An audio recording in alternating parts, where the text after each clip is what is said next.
All right, we are going to go ahead and get started here at the Savannah Theater.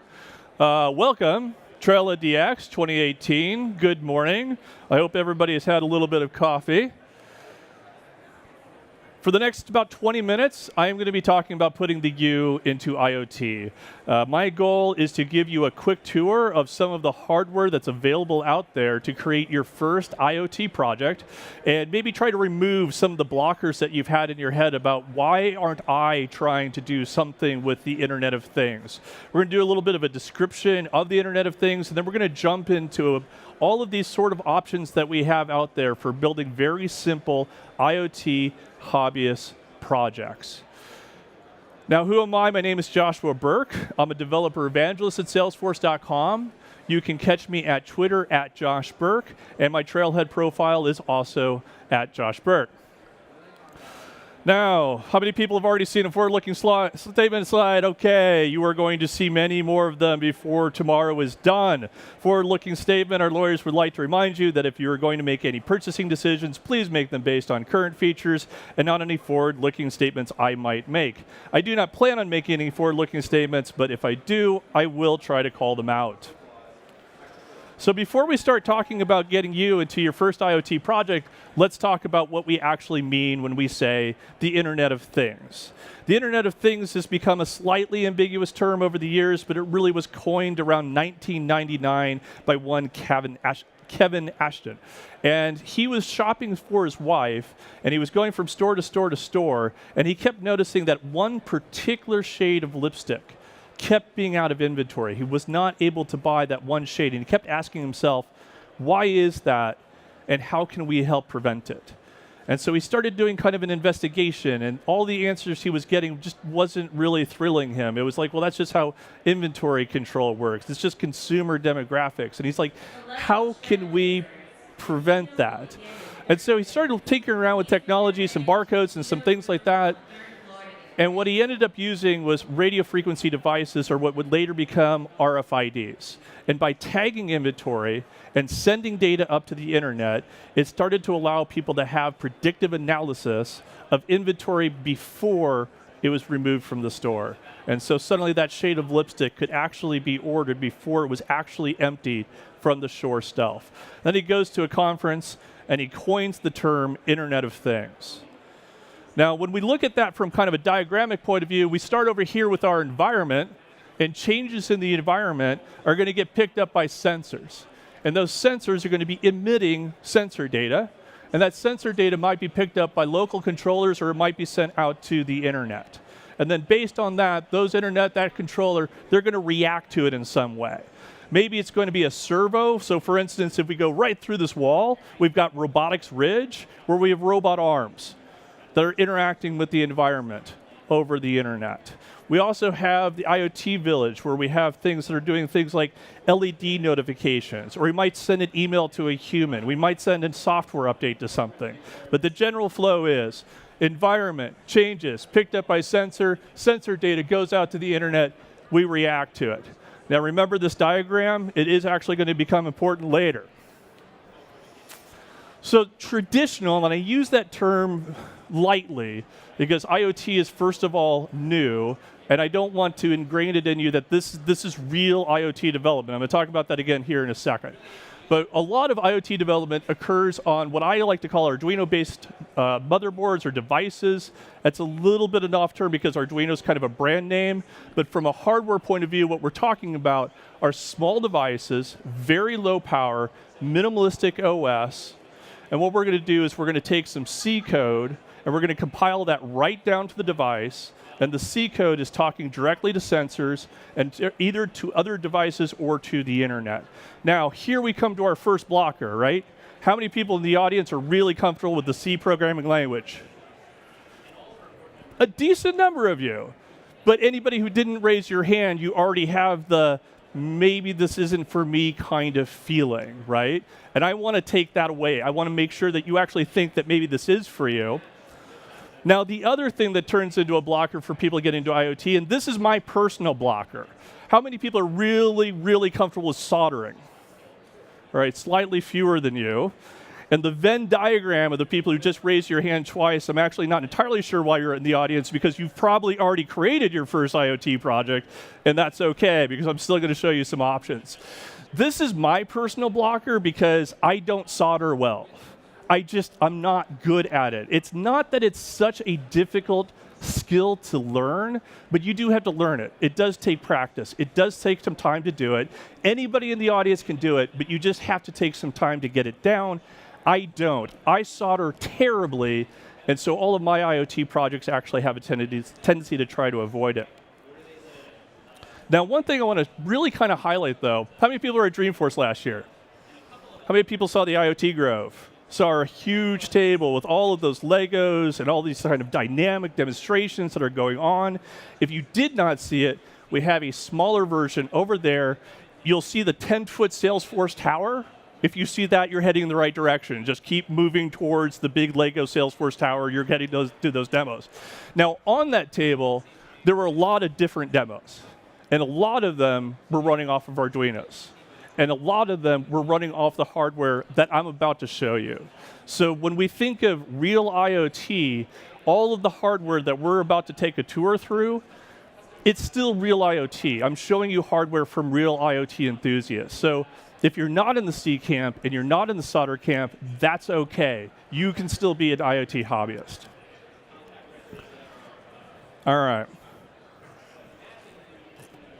The first piece of hardware I want you to be aware of. This is a Raspberry Pi. PC-like architecture, runs off wall power, has HDMI port, has an Ethernet, has a USB hub, has RAM, has an ARM processor, typically runs Linux, can also, if you feel like it, I never have, can run Windows. What this means is if you did not raise your hand in that first camp where you're like, I don't know if I want to use C, you can use anything that Linux is running off of. I personally like Node.js, but maybe you're a Python person, maybe you're a Ruby person. All of those languages have IoT libraries that you can use. Now you're not in the second camp. You don't want to solder things. That's also fine. We've got a USB hub, right? So USB devices you can use to sense changes in the environment and react to them over the internet. I have a demo, which I've stopped using because the software is wildly out of date and it's actually slightly embarrassing. All the screens are in Classic, for instance. But using a USB web camera, I point a picture at something, and when it detects a zombie figurine, it alerts Salesforce, creates a case, and when you change the case, it shoots a USB Nerf missile at the zombie figurine. That is the complete loop of IoT, no soldering required, only using Node.js, okay? Our second very common device, this is a huge favorite among IoT enthusiasts, is the electric imp. So if C was your blocker, I've tried to remove that for you. But if moving like this, usually people are shelled in or remoting in through some way, you don't want to do that either. That's fine. Electric Imp has a web-based IDE. All the development done in the cloud. All you need is a web browser and an Electric Imp account. We've got the two screens here, device code, agent code. Device code runs on the device, agent code runs up in the cloud, and they talk to each other. Hardware-wise, generally speaking, like Imp is like a smart device company. If you have smart devices at home, especially if they go through the, kind of like how Alexa does the get me on the Wi-Fi network kind of dance, there's a chance you might have Electric Imp hardware in that smart device. But to get people up and running, they have this. This is the Imp Explorer. It's about $35 off of Amazon, and it's their reference kit. You can do a lot of very basic things right out of the box. And this card here, this is both the brains of the device, and it's also Wi-Fi. So once you sync it up to Wi-Fi, you connect it back up to your Electric Imp account, you change the code, you hit deploy, it deploys right down to the device. No muss, no fuss. And when we're talking about no soldering, we have a great start here because this device has temperature and humidity accelerometer, like a gyroscope. It has a pressure sensor. It has a built-in LED if you want to blink different colors at people. And this is Grove.io. That's like USB for sensor devices. So if you want to put in water sensor, pressure sensor, motion detector, light sensor, you can plug it right into here. If there's a library in IMP's language, which is Squirrel, a very JavaScript-like language, then you can go ahead and start coding for the electric imp, no C, deployment over the web, learning Squirrel, and using real sensors. So this over here, this is something I've got in my house. This little Lego architecture here, that's housing a motion detector. Very simple sensor plugged into Grove. And then I've got my electric imp over here, and that motion sensor is pointed at a doorway. So it's kind of like a button. It senses motion through the doorway. It goes click.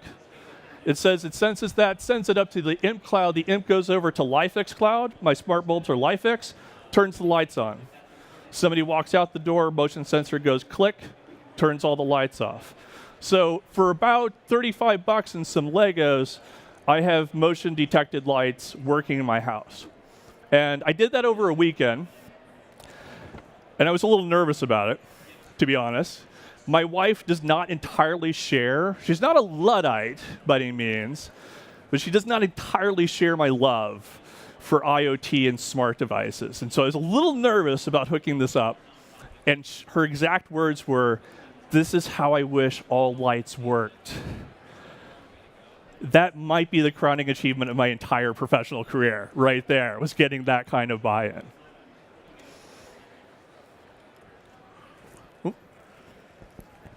All right, what if we made it even simpler?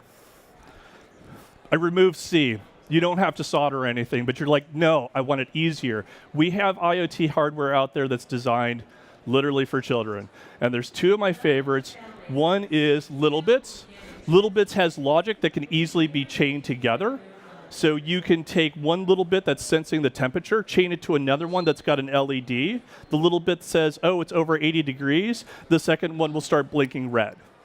And they also have the ability to do REST callouts, HTTP callouts, which means if you work hard enough, you can hook it back up to Salesforce.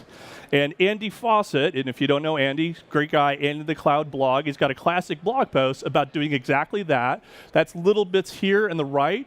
It's also kind of Lego friendly if you want to put it on walls. And as the Burlington text weaving plant generator gets different cases, it starts pointing to different smiley faces based on that. So using basically almost toy-like hardware, adding a little bit of logic to the end, we have an IoT project, which is a real-life sensor as to how our cases are going within our Salesforce org. When I start talking about references, don't worry, there's a trail mix at the end of all of this. But here's my hardcore push. We have this wonderful company, Birdbrain. They're actually going to be here.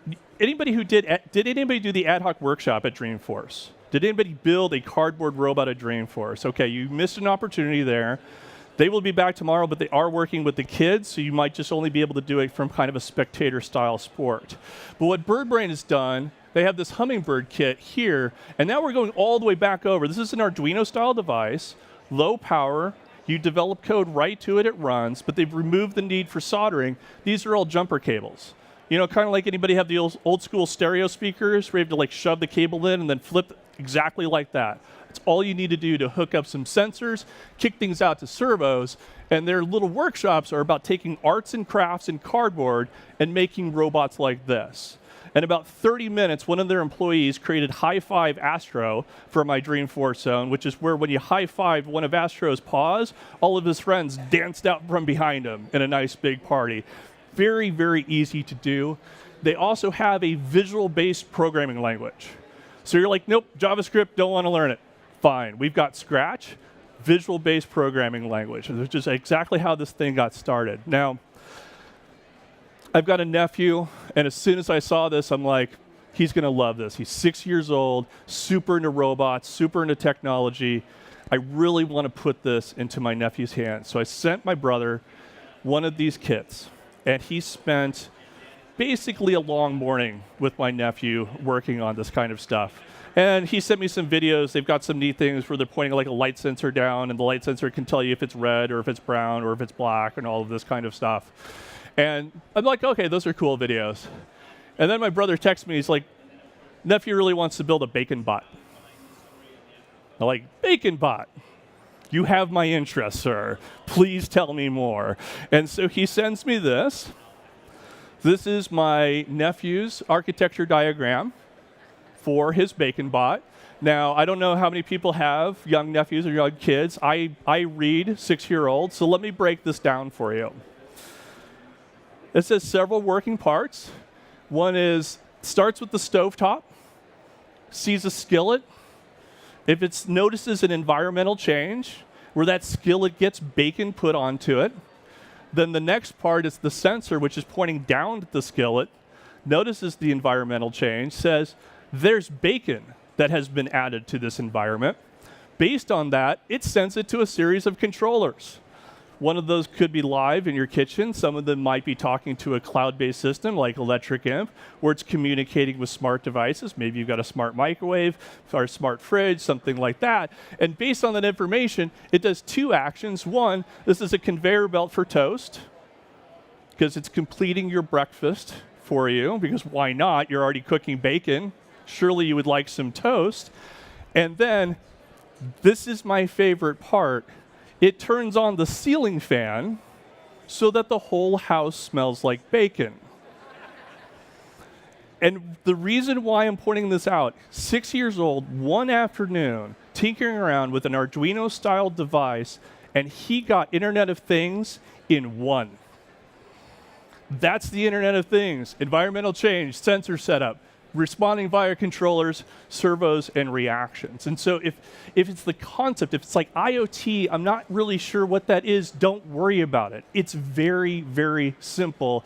A 6-year-old can pick it up, and so can you. It's really easy to code for. It's really easy to get through. Oh, and also, bacon. This basically solidified my nephew as like one of my favorite people on the planet. Okay. I want to bring it back to us a little bit. I wanted to give you a little bit of tour of different hardware to introduce you to that. The thing I haven't really been talking about Salesforce. So we're here, we're at TrailheadDX, we're looking at imps, we're looking at pies, we're looking at bacon bots. How can we hook this back up to Salesforce IoT? The great thing is, it's never been easier. With IoT Explorer in a platform event, all you have to do is be able to do a REST callout and create a platform event. The message bus does everything else for you. So whether you wanted to create cases or update a custom object or create a new state or create a child object, all of that is in the org now. You create a platform event, that goes in the message bus, and your org can react to everything else. So for instance, the way Birdbrain works, the visual programming language, it talks to like the robot arm by sending it a REST callout, by sending it an HTTP callout. So I'm like, well, how do we Salesforce IoT enable this? We do that exact same callout just as a platform event and just send it to the Salesforce org. So anything we have that can be expressed as a platform event can be caught by Process Builder, can be rendered in IoT as an orchestration. Very easy to do. And if you're still like, I don't know, maybe this is still too much, using platform events, we can mimic the behavior of a piece of hardware just by sending out platform events via HTML5.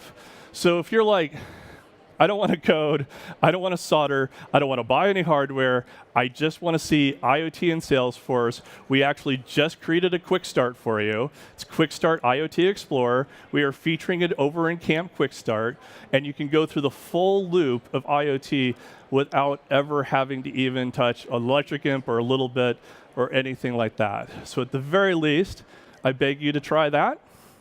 And with that, I'm going to leave this up. This is a bit.ly to the trail mix. It's going to point you to pretty much all the resources I've been talking about. A few that I have 52 seconds left, so there were a few that kind of dropped out from the presentation. I went ahead and kept those into the trail mix, like flick buttons and a few things like that. And thank you very much, and enjoy TrailheadDX 2018.